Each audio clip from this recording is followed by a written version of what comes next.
on a public level. But I want to give you this final thing. I'm done. I did something different in this message that I'm going to mention to you in a moment. I did something different. But how many people here have cell phones? If you got your cell phone, raise your cell phone. Get your cell phone. Pull it out. Pull out, raise it. I want to see everybody got a cell phone. Throw your cell phone up in the air. Wave it like you just don't care. You got your cell phone. Look at all these cell phones up in here. Oh, who y'all calling in the choir? That's what I want to. Jesus is on the main line. Got your cell phone. The cell phones that we have, in order for those cell phones to be produced, most of the cell phones that we have, you need a mineral called coltan. A mineral called coltan. Much of this mineral comes from the Democratic Republic of the Congo. The Congo was at one time was a Belgian colony. In 1960, they declared their independence, and a gentleman by the name of Patrice Lumumba became prime minister. Patrice Lumumba went to Ghana and sat at the feet of the father of Pan-Africanism named Kwame Nkrumah. Kwame Nkrumah is our school down the street is named after the father of Pan-Africanism. And when he realized, sitting down with Kwame Nkrumah, he could go back to the Congo, and the Congo could grow and develop. But because there was so much money at stake, because the majority, one of the richest countries on the planet is the Congo, the Belgium and the U.S. government, it was Dwight Eisenhower, got with the National Security Office, and they said that this man needs to be eliminated, and they passed information to the rebel forces in the Congo, and they found Patrice Lumumba, and they assassinated him. And then a gentleman by the name of Mobutu became to power, and the U.S.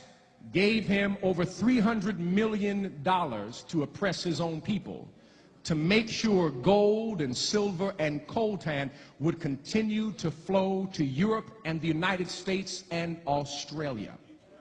And then in 1997, when Mobutu died of cancer, there was another person who came to power by the name of Kabila. And Kabila then eventually died, but a civil war ensued. And in order to finance the civil war, because cell phones were exploding at that time, they would mine coltan. Doesn't seem like much, but in order to, this cell phone you have, the cell phone I have, it has coltan in it. In order to get that coltan, they would kidnap children to mine the coltan in the Congo. In the last 10 years or so, 5.4 million children have been murdered in the Congo. 5.4 million people, I'm sorry, have been murdered in the Congo. Almost 50% of them children.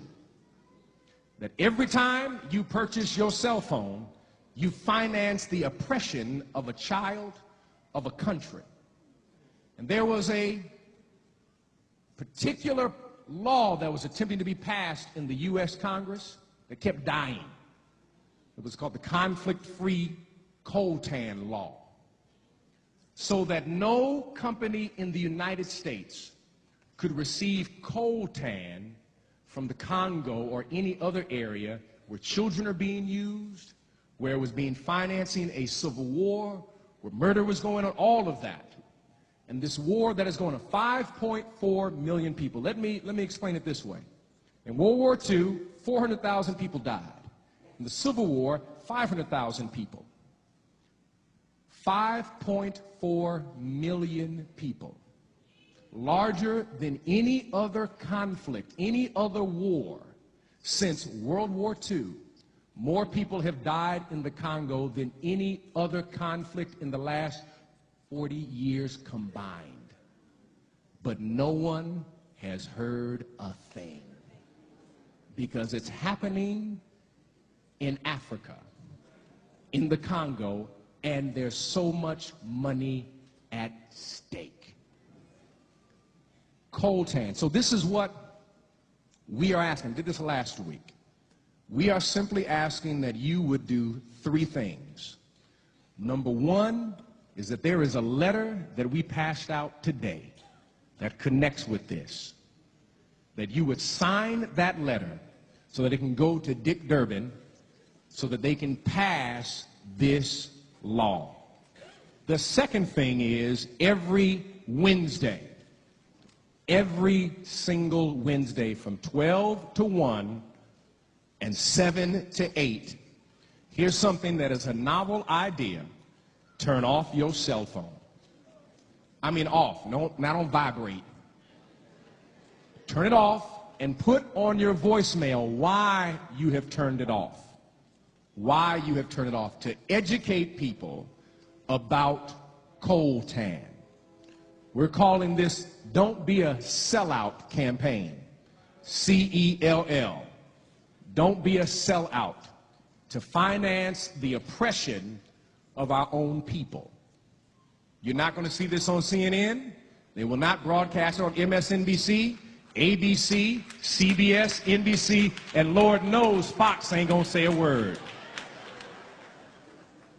5.4 million children, children who are 8, 9, and 10 years of age, who are being used to mine with their bare hands so you can text and play Angry Birds. And here's what you can do. I gave you 2 things. The third thing is simply this. Do not upgrade your cell phone. There's some other phones. He said, oh, he's about to have a hold of it. He said, he's about to pass out. In the name of Jesus. Do not upgrade. Because what do you want to get a new feature that you don't use anyway. So you can just say you got the new phone. But remember now, every time you purchase, because they're using new cell phones. I'm not talking about the landline phones you have at your house. The cell phones, you are promoting the death of children in the Congo. Just by buying a cell phone. The cell phone you have, can it make a call? Then that's what it's for, right? Amen. You got all this other stuff. You're trying to videotape. Get a video recorder if you want that. You buy that. But simply do not upgrade your cell phone so that we can begin to pressure companies to let them know that we cannot stand for this kind of activity. Choose life. Choose life. Don't be a quasi-liberationist. What's a quasi-liberationist? You want to hear somebody talk about liberation, but you don't want to live liberation. That means that you have to do some things, choose some things, shift your own shopping habits so that it fits in order for us to choose